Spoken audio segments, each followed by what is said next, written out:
जय जगन्नाथ ह्वाट्सअप रे मिलिबो 429 सरकारी सेवा आ विषय कौन भी अपडेट न्यूज अच्छी चलतु जाना।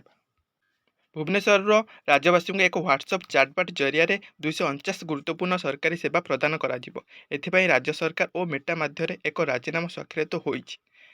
एक ह्वाट्सअप चाटबाट जरिया लोकमानंकु सेवा प्रदान करा जिवो। सेमाने जन्म मृत्यु आय बासस्थान आईनगत उत्तराधिकारी प्रमाणपत्र पाइबा ड्राइविंग और सार लाइसेंस पाई आवेदन करने जातीय परिवार सुविधा स्कीम भिन्न जातिर विवाह लाभ आदि सेवा पाइपर। लोकसेवा भवन में मुख्य सचिव मनोज आहूजा, उन्नयन कमिशन अनुगर्ग साधारण प्रशासन विभागर अतिरिक्त मुख्य सचिव सुरेंद्र कुमार, गोपबंधु एकाडेमी ऑफ सुरेंद्र कुमार, उच्चशिक्षा विभाग सचिव जी माथि भथनन, पूर्वतन सूचना कमिशनर तथा सीआईएसडी मेंटर जगदानंद उपस्थित एक बुझामणा स्वाक्षरित होईछि। Centre for modernising government initiative पक्षर राज्य सरकार सह यही बुझामणा स्वाक्षरित करा जायछि।